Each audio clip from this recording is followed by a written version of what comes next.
नमस्कार. आज आपण बनवणार आहोत सगळ्यांची अशी फेवरेट पुरी भाजी. ही रेसिपी इतकी सोपी आहे ना, अगदी प्रत्येकाला जमेल. आणि नक्की ट्राय करा.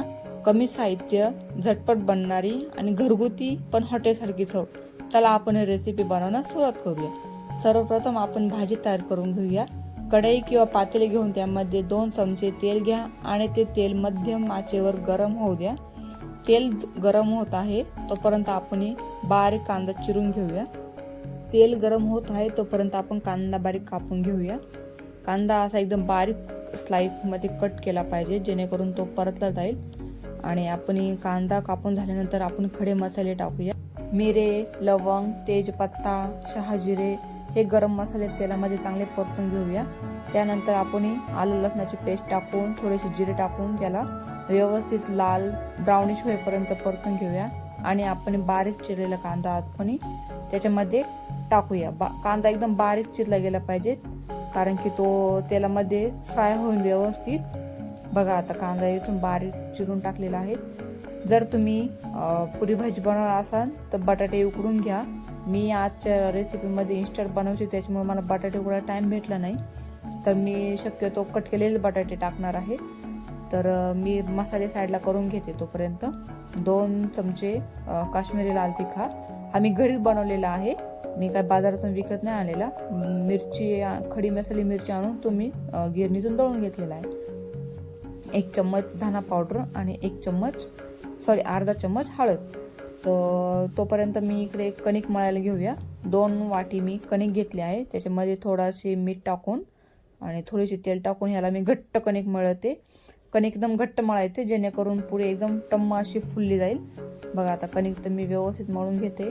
तोपर्यंत माझा कांदा पण तिकडे फ्राय होत आहे. आता फक्त फोडणी द्यायची राहिलेली, त्याच्यामुळे मी आता कमी गॅसवरती कांदा परतत आहे. आणि इकडे तोपर्यंत कणिक पण मळून झाली आहे. बघा आता कांदा परतला आहे. आणि आता मी याच्यामध्ये मसाले टाकणार आहे. जे मी साईडला काढले होते वाटीमध्ये तेच मसाले टाकते. आणि मी कट केलेला बटाटा टाकते. मी बटाटे उकडून नाही घेतला, आणि तुम्ही शक्यतो बटाटे उकडून घ्या. कारण की तुमच्याकडे वेळ असेल तर तुम्ही बटाटे उकडून साल काढून बारीक कट करून तुम्ही टाका. आणि मी आता चवीपुरते मीठ टाकत आहे. चवीपुरते मीठ टाकल्यानंतर त्याला मी एकदा दोनदा चांगलं हलवून परतून घेते.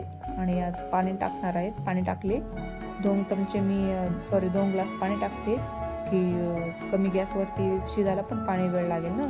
त्याच्यानंतर मी पाणी टाकून त्याला थोडंसं हलवून घेते. आणि आता मंद आचेवरती याला 15 ते 20 मिनिटं शिजण्यासाठी ठेवते.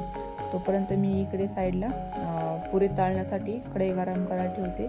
ही माझी तळण्यासाठी स्पेशल कढई आहे. या कढईमध्ये मी काय भाजी वगैरे बनवत नाही, फक्त तळण्यासाठी ही कढई वापरली जाते. आणि तेल पण मी रिफाईन ऑइलच घेतलं. आणि तेल गरम होत आहे तोपर्यंत इकडे आपण कणिक व्यवस्थित मळून घेऊया. कणिक थोडा तेलाचा हात लावून पण तुम्ही कणिक मळून घेऊ शकता, जेणेकरून पुरी लवकर लाटली जाईल. आणि पीठ थोडं कडकच असल्यामुळं चपाती पण किंवा कणिक चपाती आपली व्यवस्थित लाटली जाईल.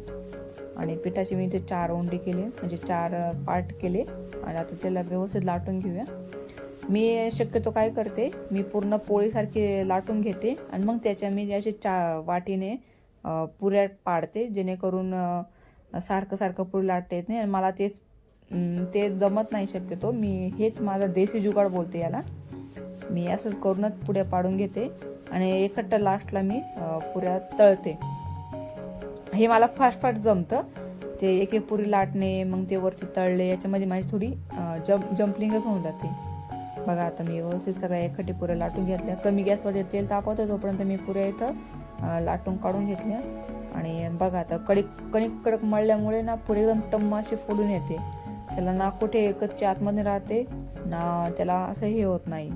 बघा व्यवस्थित टम्म अशी पुरी 1 बाय 1 मी पुरी तळून घेते तुरंत एका मागे. चला तोपर्यंत आपण इकडे भाजी पण शिजत आली माझी आणि पुऱ्या पण इकडे झाल्या आहे. आता बघा पुरी एकदम व्यवस्थित अशा 2 लेअरमध्ये फुलल्या.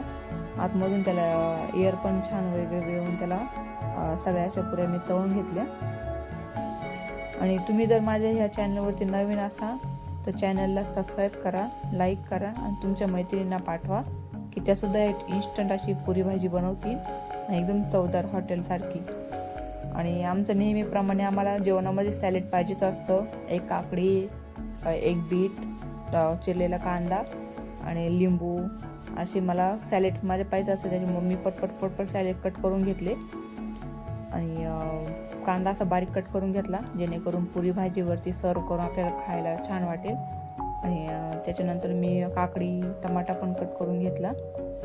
आणि सॅलेडची मला सवय झाली आणि माझ्या मुलांना पण सॅलेड खूप आवडते. त्याच्यामुळे माझं डेली जेवणामध्ये सकाळ किंवा संध्याकाळ दिवसातून एकदा तरी सॅलेड असतं.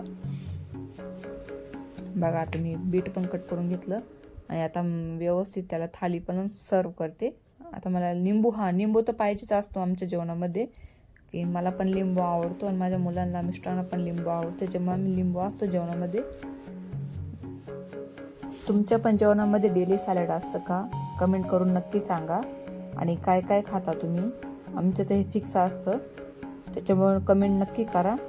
आणि गरमागरम पुरी आणि वाफळलेली भाजी सर्व करण्यात तयार आहे. ही पुरी भाजी एकदम इन्स्टंट बनली जाते, जास्त काही वेळ लागत नाही. घरामध्ये नाश्त्यासाठी किंवा लहान मुलासाठी तुम्ही एकदम योग्य आहे. आणि तसेच मुलांच्या टिफिनसाठी सुद्धा छान असा पर्याय आहे. किंवा अचानक जर पाहुणे आले, काहीतरी चटपट खाण्याचा जर मन झाले तर ही नक्की तुम्ही ट्राय करा. अशी पुरी बनवण्यात झटपट आहे. टिप्स तुम्हाला देते मी त्यासाठी. पुरी फुलण्यासाठी कणिक अगदी घट्ट मळा, जेणेकरून पुरी व्यवस्थित फुलेल. आणि पुरी तळण्यासाठी ते अगदी गरम करून घ्या. भाजीमध्ये थोडीशी जर साखर टाकलीत ना तर भाजीला छान अशी चव लागते. तुम्ही जर माझ्या या चॅनलला नवीन असाल तर नक्की सबस्क्राईब करा, लाईक करा आणि माझे बाकीचे सुद्धा व्हिडिओ बघा. पुन्हा भेटूया आपण एकदा नवीन रेसिपीसोबत किंवा व्लॉगसोबत. तर